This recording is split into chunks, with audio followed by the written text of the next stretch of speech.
हमनी के संस्कृति, हमनी के संस्कार सदा रहे हमनी के साथ। भारत के महान ग्रंथ और काव्य सब के संपूर्ण संकलन सब्सक्राइब करें तिलक।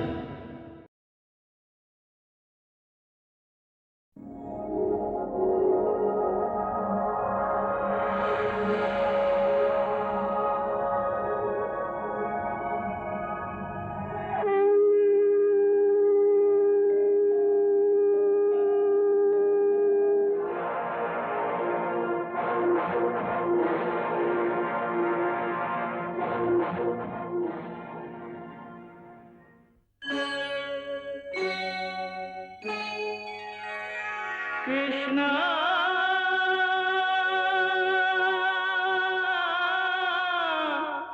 कृष्णा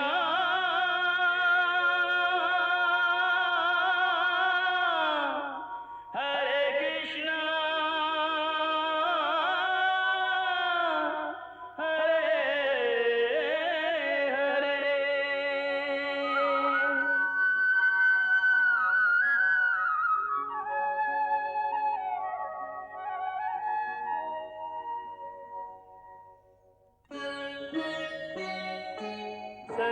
सच्चिदानंद रूपाय विश्वोत्पत्त्यादि हेतवे तापत्रय विनाशाय श्रीकृष्णाय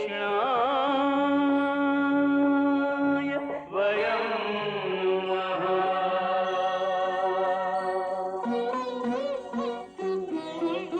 श्रीकृष्ण गोविंद हरे मुरारे, हे नाथ नारायण वासुदेव। हरे कृष्ण राधे राधे कृष्ण कृष्ण हरे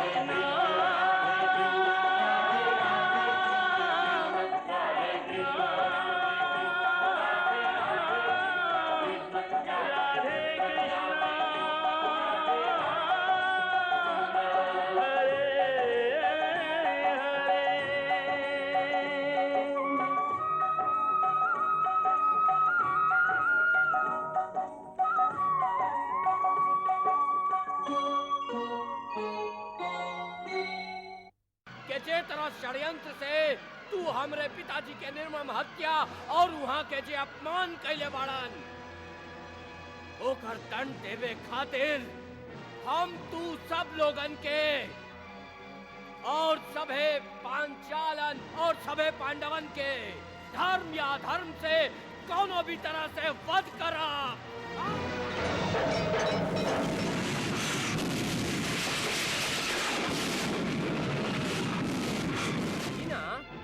लागता अश्वत्थामा आजे तोहार गला में विजयश्री के माला पहिरा दी। हाँ मामा जी, आप सही कह रहा हैं, सही।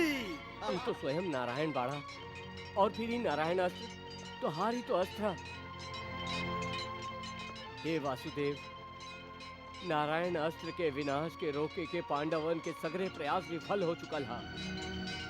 पांडवन के सेना नष्ट हो रहल हा और शायद ई उहे आधा सच और आधा झूठ के परिणाम है जे हम द्रोणाचार्य के निशस्त्र करे खातिर कैले रही।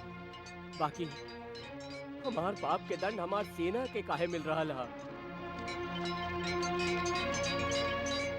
हे नारायण, हम अपन पाप के दंड भोगे खातिर तैयार हैं।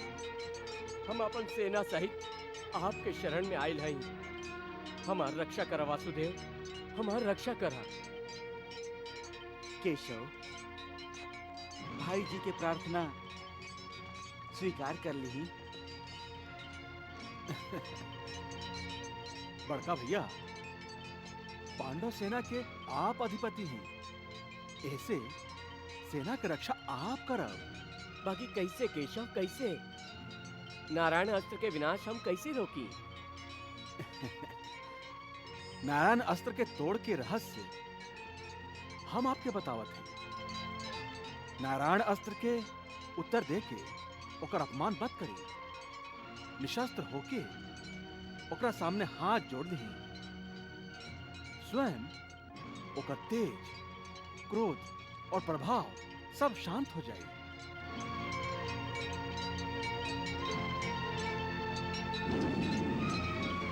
आप भी वैसा ने करी और अपन अपन सगरे सेना के निशस्त्र होके रथ से उतर के रणभूमि पर विनम्रता से हाथ जोड़ के ठार होके के आदेश दिए। नारायण अस्त्र स्वयं शांत हो जाए। ठीक है, हम अभी अपन सेना के आदेश देत हई।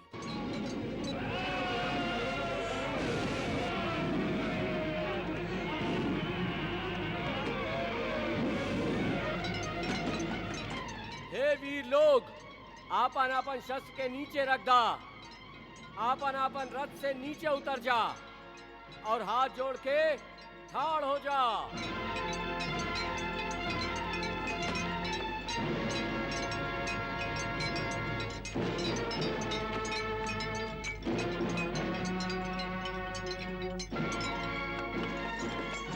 चलो सारथी,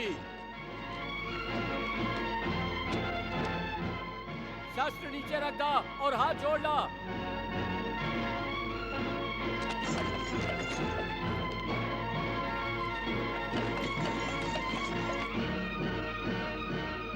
भीम भैया,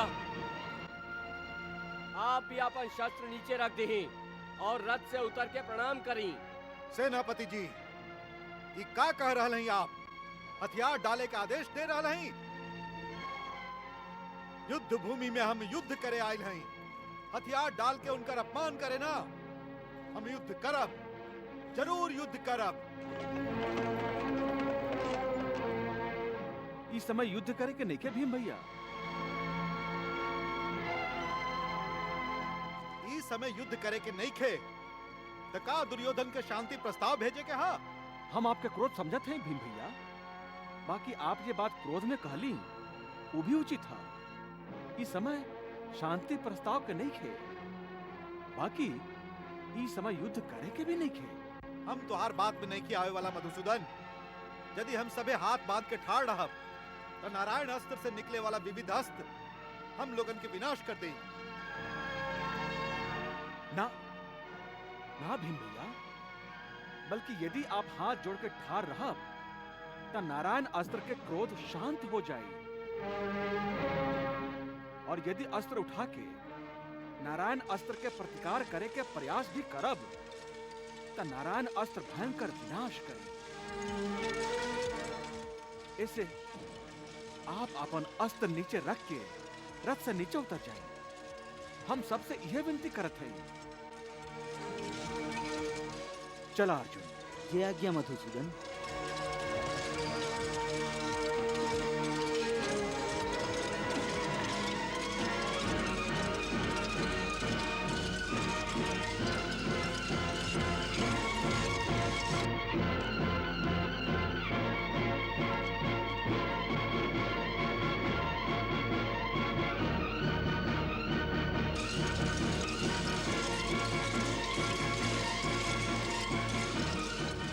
वीर और महावीर, तू सब है अपन हथियार नीचे रख दा और अपन रथ और सवारी से नीचे उतर के विनम्रता से हाथ जोड़ ला।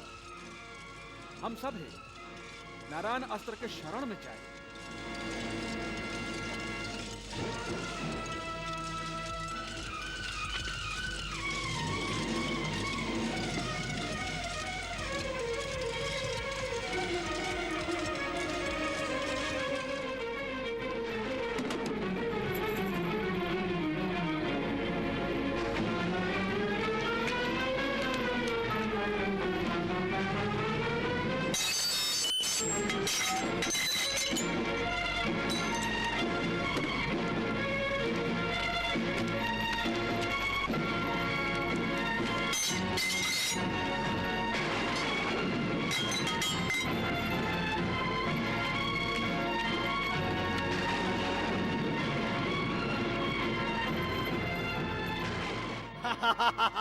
देखी मामा जी, देखी पांडव और उनकर योद्धा अपन अपन रथ से उतर के नारायण अस्त्र के विनम्र प्रणाम कर रहल बाड़न।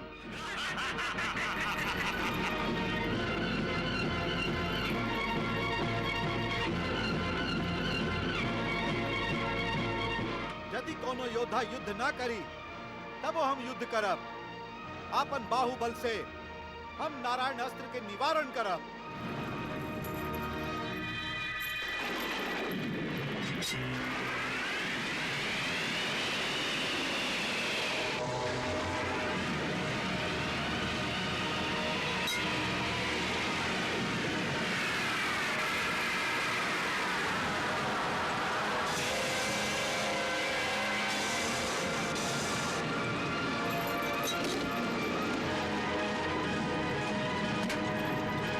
भीम भैया हट मत करी, वासुदेव के बात मान जाए और गदा फेंक के रथ से नीचे उतर जाए। का आप देख ली ना कि युद्ध करे के खाली बात करे से ही नारायण अस्त्र के तेज बढ़ गई है। ना अर्जुन, हम युद्ध करब, जरूर युद्ध करब। हम अपने गदा से अश्वत्थामा के नारायण अस्त्र के चूर चूर कर दे।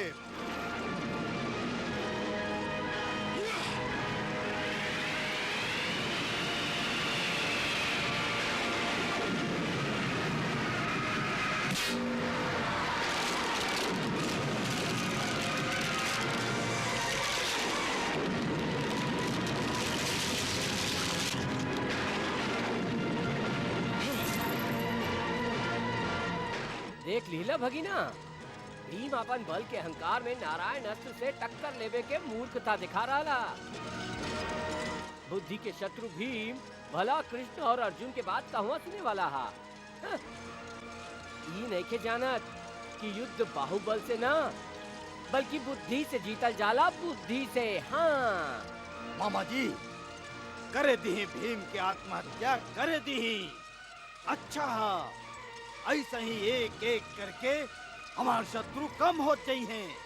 हाँ युवराज, ए नारायण अस्त्र से खाली भीम के ही ना बल्कि पांचों पांडवों के अंत निश्चित था।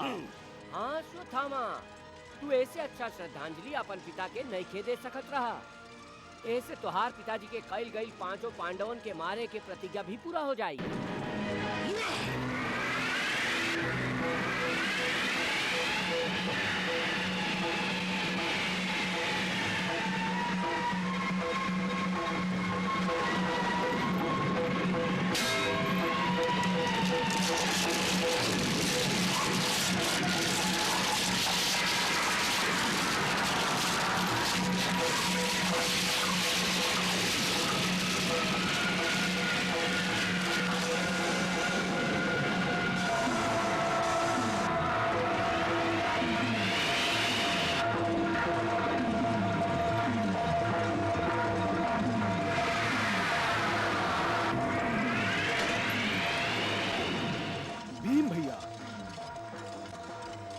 जब हम सभे आपसे युद्ध ना करे के विनती कर रहा हैं, आप तब वो युद्ध कर रहा हैं।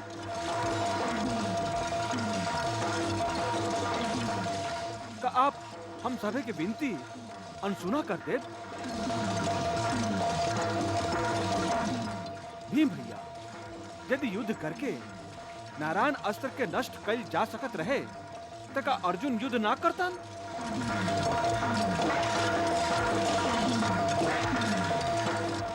भीम भैया, मान लीजिए कि आप हम सभी से ज्यादा बलशाली हैं। आपके 10,000 हाथी के बल प्राप्त था। फिर भी आप ही देख लेनी ना कि आपके बल नारायण अस्त्र के विरुद्ध पर्याप्त नहीं थे। फिर आप काहे लड़ना चाहते हैं? आप अपन हथियार नीचे रख के तो देखी कि का परिणाम होखेला।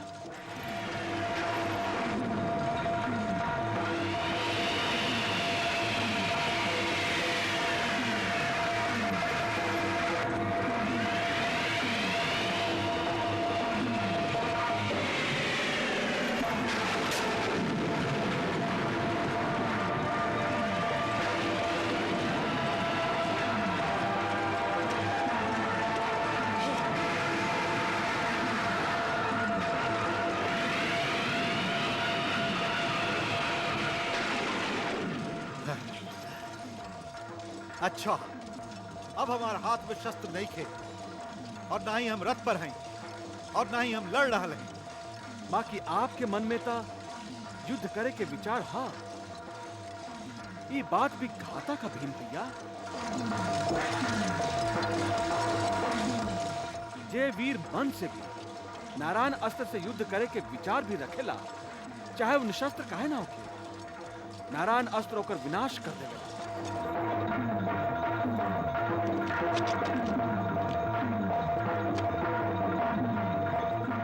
ऐसे भीम भैया, आप नारायण अस्त्र से युद्ध करे के विचार अपन मन से निकाल दी और अनन्य भाव से ओकरा शरण में जाए। नारायण अस्त्र स्वयं शांत हो जाए।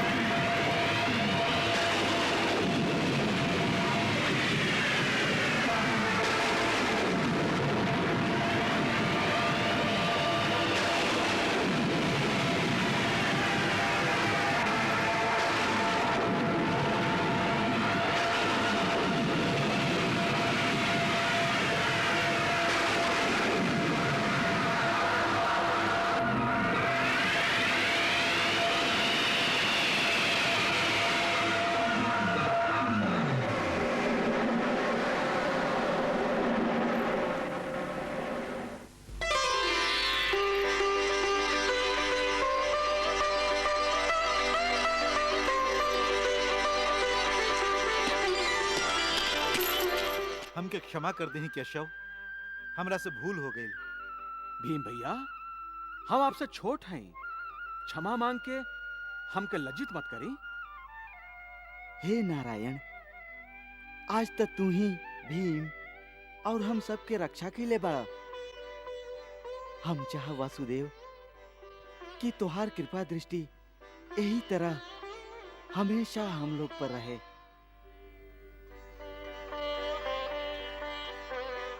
तथास्तु।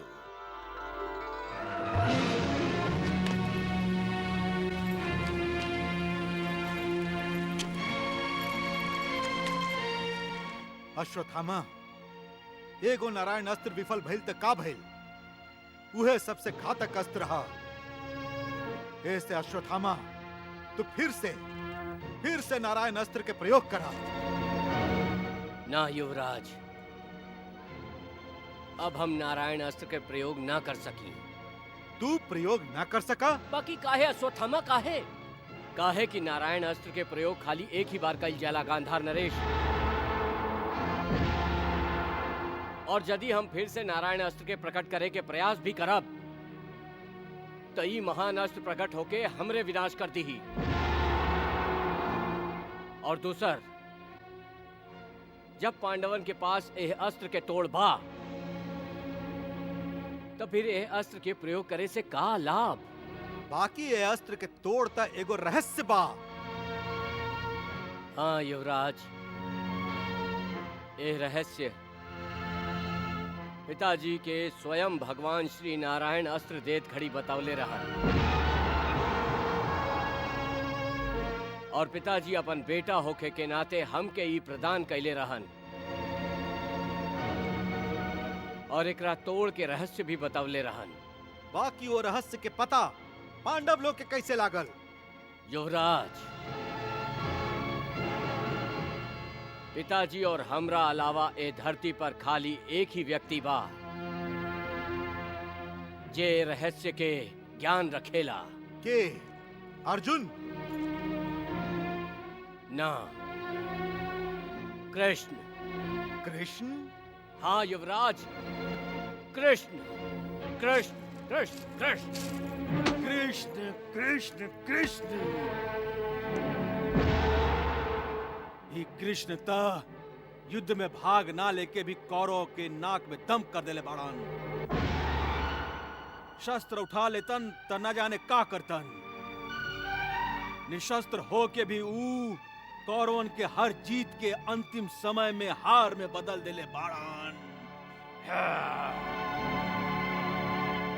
जब दुर्योधन युद्ध से पहले कृष्ण के सहायता मांगे गए रहन, तो कृष्ण के चतुरंगनी यादव सेना के लेके लौटा रहन। तब हम सोचले रही कि दुर्योधन शस्त्र ना उठावे वाला कृष्ण से चतुरंगिनी यादव सेना के स्वीकार करके बुद्धि से काम ले ले बाड़न।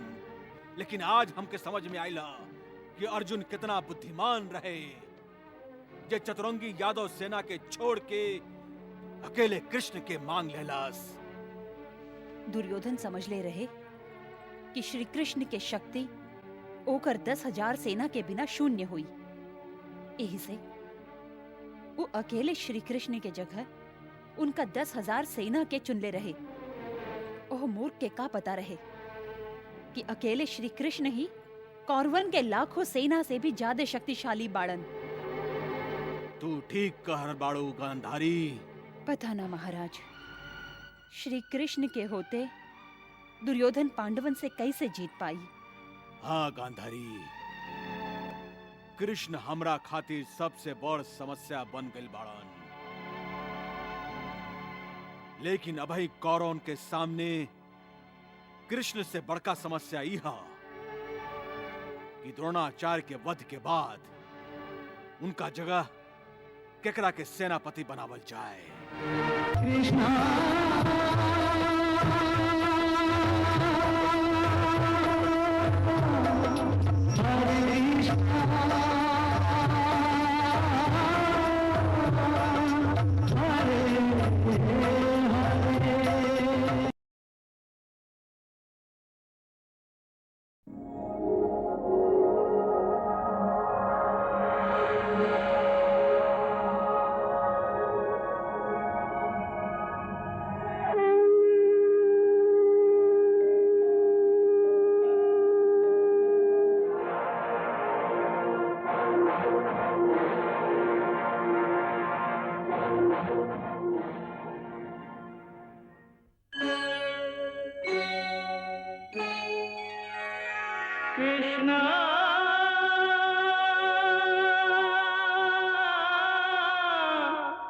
कृष्णा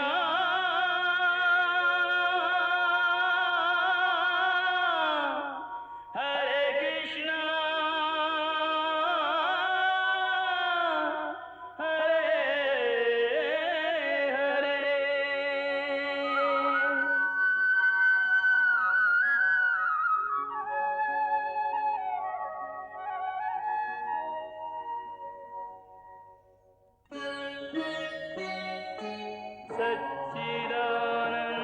सच्चिदानन्दरूपाय विश्वोत्पत्त्यादिहेतवे तापत्रयविनाशाय श्रीकृष्णाय वयं नमः।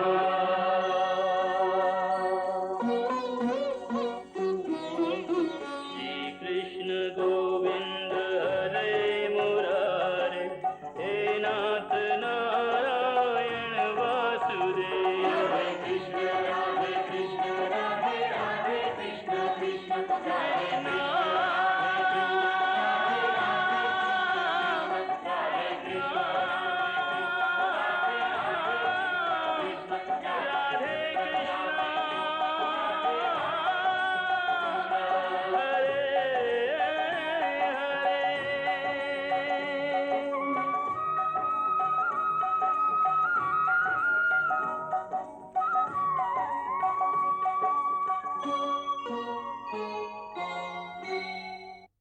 मामा जी करे दी भीम के आत्महत्या करे दी।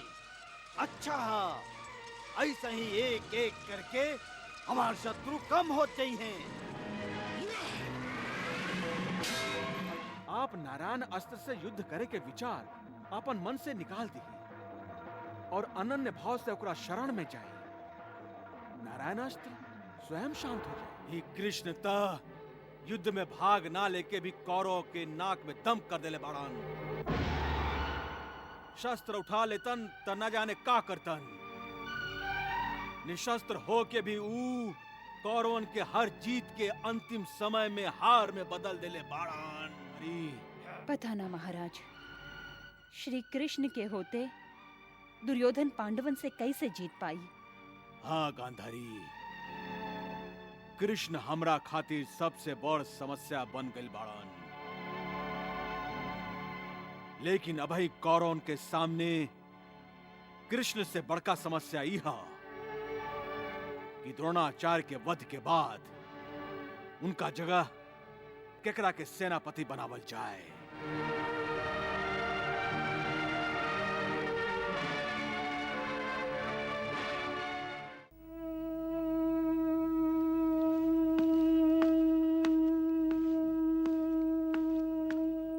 सूर्यास्त हो गए, युद्ध बंद करो।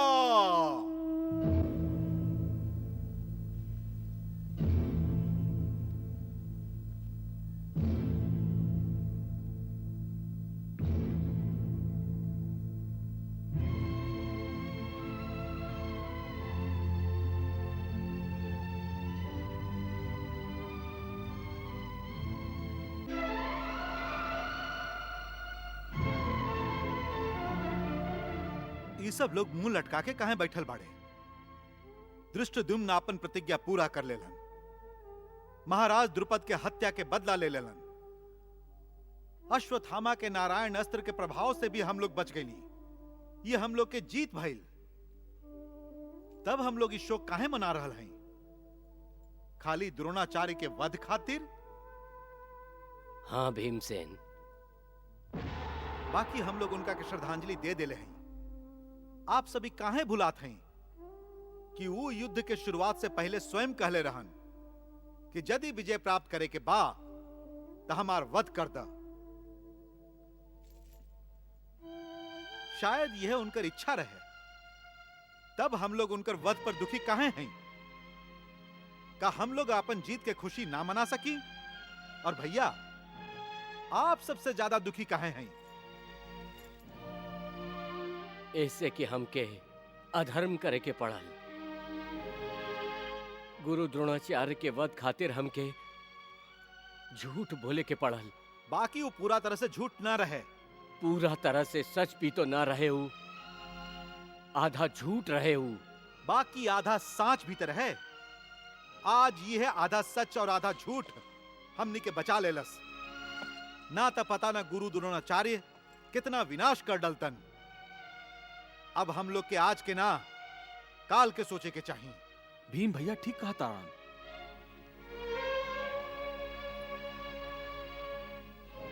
प्रणाम वसुदेव। अब हमनी के कल के सोचे के चाहिए। हम लोग के काल के युद्ध नीति बनावे से पहले ये सोचे के चाहिए कि अब गुरु द्रोणाचार्य की जगह कौरव पक्ष के सेनापति के हुई। कृपाचार्य के अलावा कौरव और केकरा के सेनापति बना सकेलन। वो सबसे ज्यादा युद्ध कुशल और अनुभवी बाड़न। ऐसे हमरा विचार से कृपाचार्य ही सेनापति बनावल जाई हैं।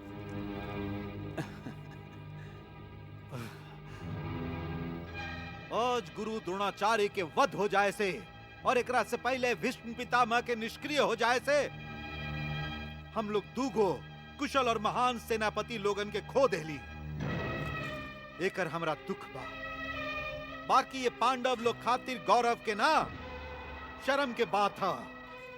कहे कि वो लोग हम लोग से छल कैले बाड़े छल। हाँ भगिना, अपना आपके महापराक्रमी समझे वाला पांडव लोग खातिर तई डूब मरे वाला बात बा कि कौरव पक्ष के सेनापति के हटावे खातिर इनका शिखंडनी नाम के स्त्री और अश्वत्थामा नाम के हाथी के सहारा लेवे के पड़ल। पितामह भीष्म और गुरु द्रोणाचार्य जैसन योद्धा के छल से हटा के पांडव ही समझ रहल बाड़न की कौरव पक्ष योद्धा से कंगाल हो गई। बाकी पितामह भीष्म और गुरु द्रोणाचार्य जैसन जान लड़ा देवे वाला योद्धा के हिमा कौनो कमी नहीं खे। बाकी अभी सवाल यहाँ ई बा कि एक से बढ़ के एक योद्धा लोगन में से गुरु द्रोणाचार्य के जगह केकरा के सेनापति बनावल जाए? कृपाचार्य के और केकरा के? वो हम लोग में सबसे बड़ बाड़न, महान बाड़न, महापराक्रमी बाड़न और हम लोग से पहले दू सेनापतियन के तरह कुशल योद्धा भी बाड़न। बाकी वो हो यही रोग के मारल हवन। जौन रोग पितामह भीष्म और गुरु द्रोणाचार्य के पराक्रम के खोखला कर देले रहे। माने माने माने पांडव प्रेम। यही प्रेम के कारण पितामह भीष्म और गुरु द्रोणाचार्य के शस्त्र के धार मंद पड़ गए रहे। ये वह लोग हा जो युद्ध शुरू होके से पहले पांडवन के आशीर्वाद देले रहन। यही से अब हम कोनो पांडव पक्षपाती के कौरव पक्ष के सेनापति के पदभार सौंपे के गलती ना करब। अरे ही से ए मंत्रणा में कृपाचार्य के बुला के उनका के कष्ट न देली। बाकी भगीना हाँ। ऊ के बा जे ए समय पांडवन से अपन पूरा दुश्मनी निभा सकेला। उहे जे हमरा साथे पूरा दोस्ती निभावेला। उहे जे हमरा कांधा से कांधा मिला के युद्ध करेला। उहे जे हमरा खातिर अपन प्राण के बलि भी चढ़ा सकेला। और उहे जे हमरा खातिर पांडव के विनाश भी कर सकेला। हमार उहे दोस्त अंगराज कर्ण।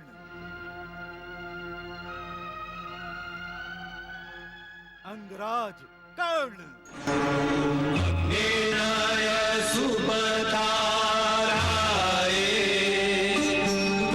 अस्मान् विश्वानि देव वयुनानि विद्वान् युद्धस्मज्जुहुराणमेनो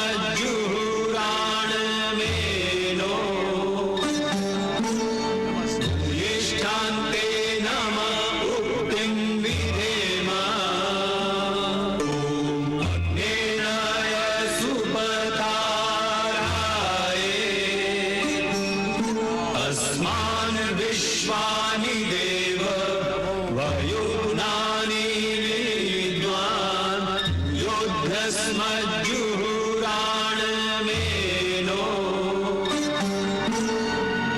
यिष्ठान्ते नमः उक्तिं विधेम।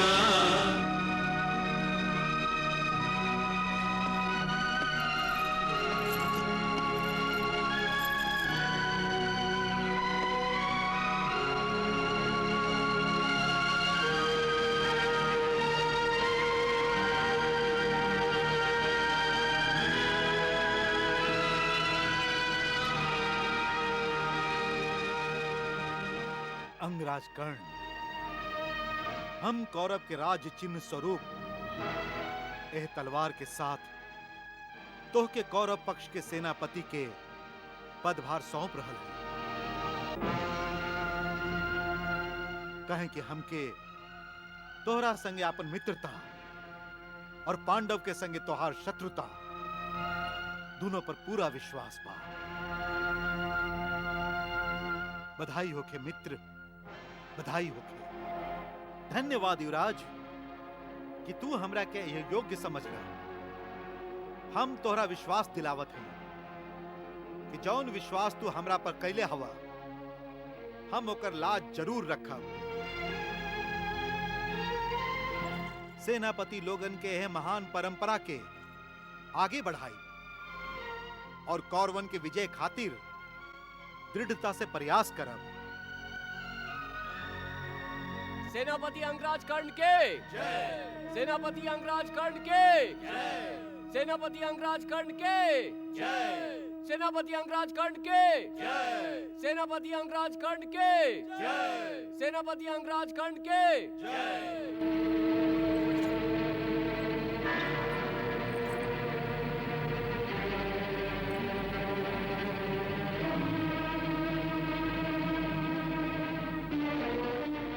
कर्ण के सेनापति बन जाए के खुशी में कौरव सेना शंख बजा रहल बा। यही बात के तो डर रहे। कर्ण से डर? हाँ, बाकी कर्ण से ज्यादा कर्ण के तुनीर में जौन दिव्य अस्त्र बा ओकर डर। भैया, आप अपना मन से ये डर निकाल दी।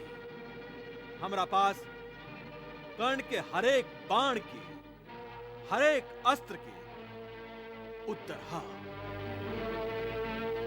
और पहला बात तो ये कि हम लोग कर्ण से युद्ध ना करब। वैसे कर्ण से कैसन डर भैया? कर्ण के हम लोग कितना बेर हरा चुकल हैं।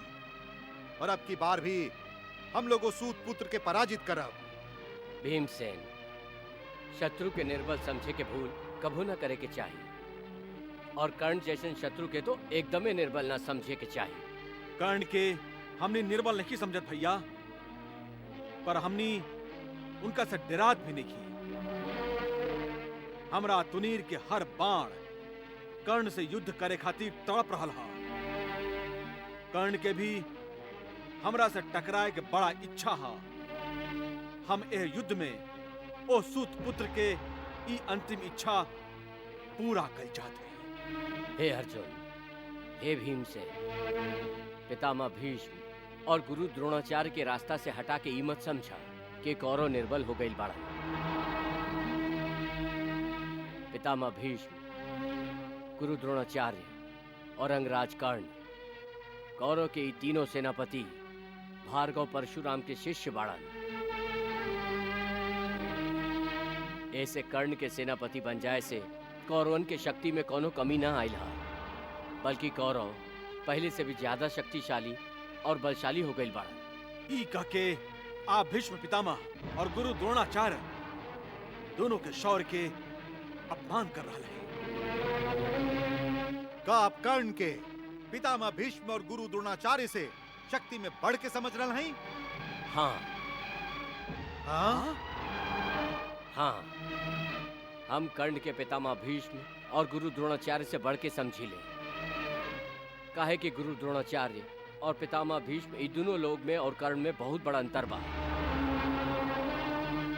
पितामह भीष्म और गुरु द्रोणाचार्य के मन में हम लोग के प्रति ममता रहे, बाकी अंगराज कर्ण के हृदय में हम लोग खातिर खाली घृणा बा, द्वेष बा। ये घृणा कर्ण के पांडव लोगन के विरुद्ध पितामह भीष्म और गुरु द्रोणाचार्य से ज्यादा शक्ति देला। दुर्योधन अब कर्ण के पांडवन से दुश्मनी के बल पर हम लोग के पराजित कर चाहेला। जे विनाश पितामह भीष्म और गुरु द्रोणाचार्य ना कर सकलन, वो विनाश अंगराज कर्ण जरूर कर सकेलन। वो हम लोग के सर्वनाश कर सकेलन। यही से कर्ण के केहू से कम मत समझा।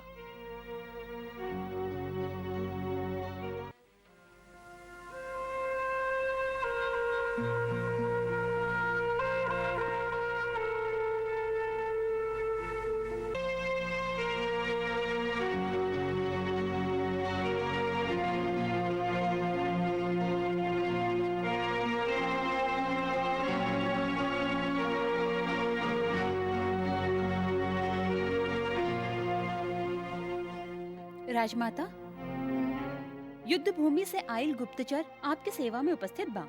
ठीक बा, तू जा।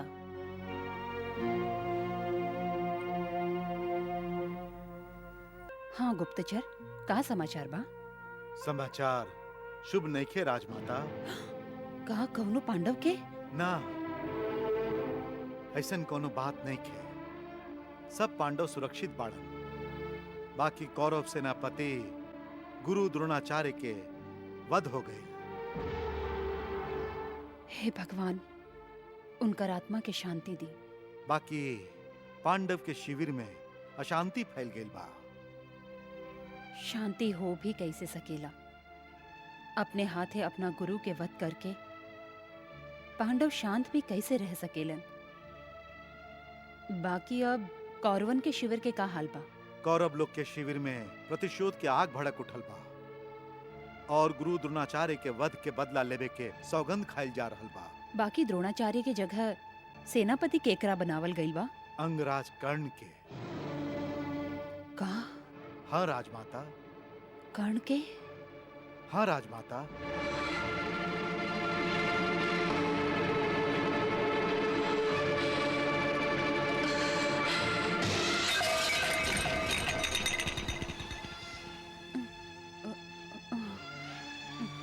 राजमाता। हाँ, हाँ। प्रणाम राजमाता।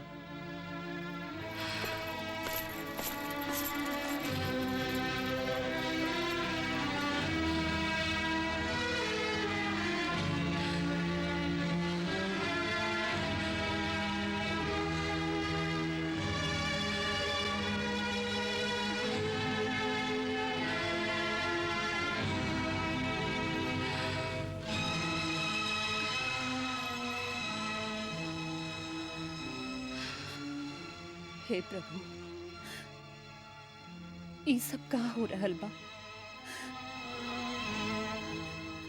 ई कैसन खेल खेल रहल बाड़ा तू? हम जानत हैं कि एह नाटक के सूत्रधार तू ही बाड़ा, बाकी एह नाटक के ई कैसन अध्याय शुरू कर देले बाड़ा तू? भाई के दुश्मन बना के आमने सामने ले आके ठाड़ कर देले बाड़ा। पांचों पांडव के सामने कर्ण के ले आके ठाड़ कर देला। अब हम का करी? कैसे रोकी ए महायुद्ध के? हे अंतर्यामी, तू अच्छा तरह से जानेला कि एक ही कोख से जन्म लिहल भाइयन के बीच हो रहल एह महायुद्ध के हम नहीं की रोक सकत। हम नहीं की रोक सकत। हम जानत हैं कि हम दोषी हैं अपना बेटन के, जिनका हम इन नहीं की बता सकत कि कर्ण और पांडव आपस में भाई भाई बाड़न, और सबसे अधिक दोषी हैं हम कर्ण के,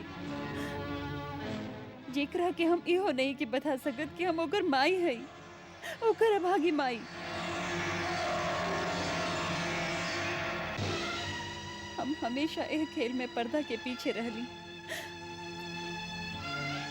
और तोहरा से भी यह विनती करत रहली कि एह रहस्य पर हमेशा पर्दा डरले रखी है।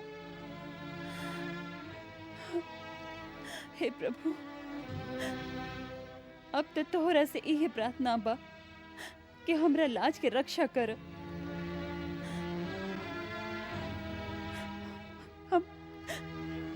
हम कवना मुंह से कर्ण से कही कि हम ओकर माई हई, और ई भी हम अपना कौमारी अवस्था में ओकरा के जन्म दिले रही। ना प्रभु ना, एगो माई अपना बेटा के सामने कैसे इतना निर्लज्ज हो सकेली? कैसे इतना निर्लज्ज हो सकेली?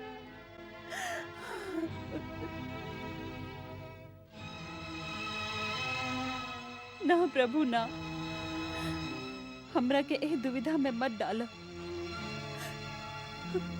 हमरा के पर्दा के पीछे ही रहे दा।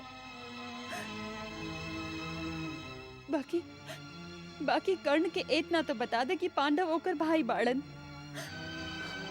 जैसे कर्ण के हाथे आपन भाइयन के हत्या के अधर्म ना होके।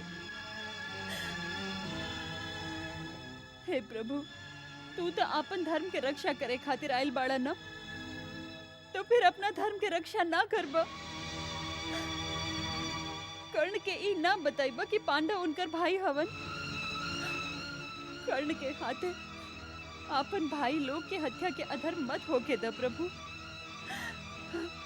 कर्ण के रोक ल, कर्ण के ई अधर्म करे से रोक ल प्रभु। कर्ण के रोक ल, कर्ण के ई अधर्म करे से रोक ल प्रभु, रोक ल।